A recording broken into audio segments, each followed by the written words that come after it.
Penggusuran rumah warga di Kampung Sawah Cilincing, Jakarta Utara pada Selasa siang berlangsung ricuh.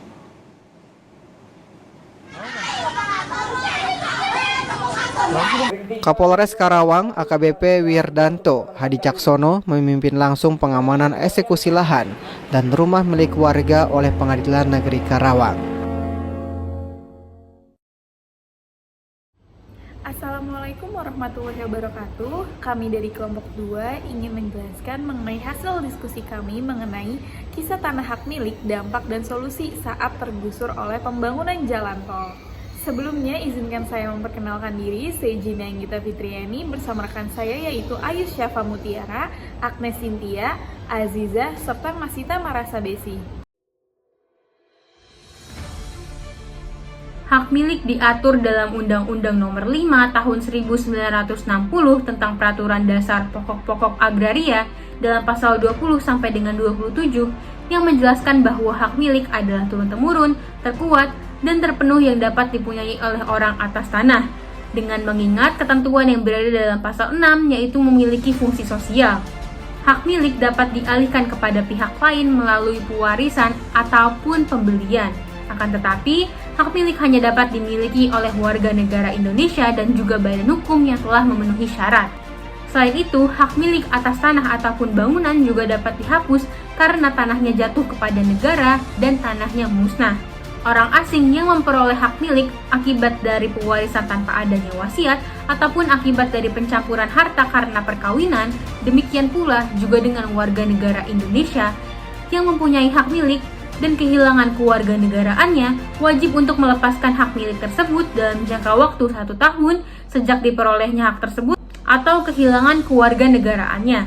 Negara memiliki hak untuk menguasai termasuk juga hak untuk mengelola atas seluruh kekayaan alam yang ada di Indonesia. Salah satu caranya adalah dengan menentukan jenis kepemilikan hak atas tanah yang dapat diberikan dan dipunyai oleh seseorang baik sendiri maupun secara bersama-sama dengan orang lain ataupun badan hukum. Proyek pengadaan tanah untuk jalan tol Becakayu pada tahun 2019 ini mengakibatkan rumah Menteri PUPR Pak Basuki Hadimulyo di Bekasi mengalami penggusuran. Penggusuran atau pembebasan lahan ini juga harus memiliki atau mempunyai prosedur yang sesuai dengan rencana tata ruang dan wilayah serta rencana pembangunan nasional dan daerah. Menurut Undang-Undang Nomor 2 Tahun 2012 tentang pengadaan tanah bagi pembangunan untuk kepentingan umum, pembebasan lahan untuk kepentingan umum terdiri menjadi 4 tahapan, yakni sebagai berikut. Yang pertama ada tahapan perencanaan. Menurut pasal 15 ayat 1 Undang-Undang Nomor 2 Tahun 2012, tahapan perencanaan untuk pengadaan tanah bagi kepentingan umum dapat disusun berupa dokumen yang memuat hal-hal sebagai berikut. Yang A ada maksud dan tujuan, lalu yang B ada kesesuaian dengan rencana tata ruang dan wilayah, serta rencana pembangunan nasional dan daerah, yang C ada letak tanah, lalu yang D ada luas yang dibutuhkan, E gambaran umum status tanah, lalu yang F ada perkiraan waktu pelaksanaan pembangunan, yang G ada perkiraan jangka waktu pelaksanaan pembangunan, yang H ada perkiraan nilai tanah, lalu yang I ada rencana penganggaran. Yang kedua ada tahapan persiapan. Bentuk tahapan persiapan dalam pengadaan tanah menurut pasal 16 Undang-Undang Nomor 2 Tahun 2012 adalah sebagai berikut. Yang A pemberitahuan rencana pembangunan, lalu yang B pendataan awal lokasi rencana pembangunan, yang C konsultasi publik rencana pembangunan. Yang ketiga ada tahapan pelaksanaan. Proses pelaksanaan pembebasan lahan untuk pembangunan jalan tol Becakayu menurut pasal 27 ayat 2 Undang-Undang Nomor 2 Tahun 2012 meliputi hal-hal sebagai berikut. Yang pertama ada inventarisasi dan identifikasi penguasaan pemilikan, penggunaan dan pemanfaatan tanah, lalu yang B ada penilaian ganti kerugian, yang C ada musyawarah penetapan ganti kerugian, yang D ada pemberian ganti kerugian, lalu yang E ada pelepasan tanah instansi. Yang keempat ada tahapan penyerahan hasil. Menurut pasal 48 ayat 1 Undang-Undang Nomor 2 Tahun 2012, tanah yang sudah dilakukan pembebasan untuk pengadaan tanah ini dapat diserahkan kepada instansi yang memerlukan tanah setelah melakukan hal-hal sebagai berikut. Yang A, pemberian ganti rugi kepada pihak yang berhak dan pelepasan hak telah dilakukan, dan atau yang B, pemberian ganti rugi telah dititipkan kepada pengadilan negeri. Selanjutnya, di sini saya akan menjelaskan kebijakan pemerintah dalam perlindungan hukum bagi masyarakat yang terkena dampak dari pembangunan jalan tol.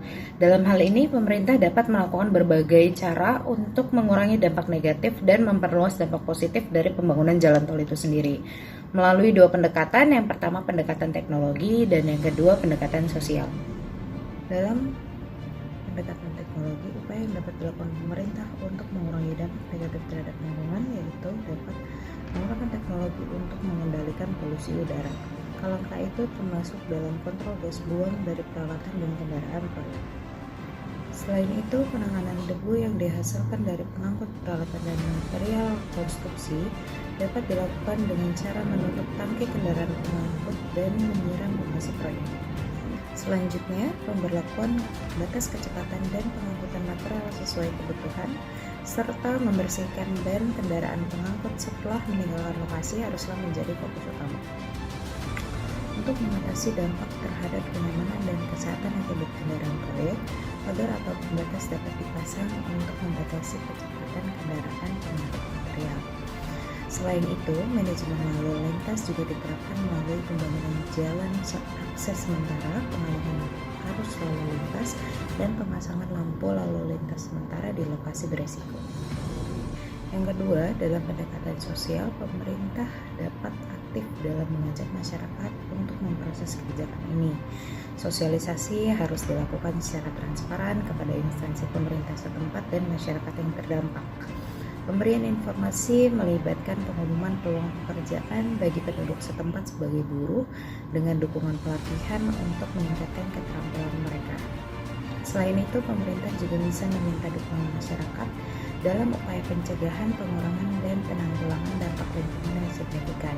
Keterbatasan kemampuan pemrakarsa diatasi dengan meningkatkan sumber daya manusia, pengelolaan lingkungan, dan peralatan mitigasi dampak. Proses penggantian tanah warga yang terkena dampak langsung untuk jalan tol haruslah dilakukan secara transparan dan menguntungkan kedua belah pihak, sesuai dengan peraturan yang berlaku dan dilaksanakan oleh tim atau kelompok persiapan pengadaan tanah yang dibentuk oleh gubernur setempat.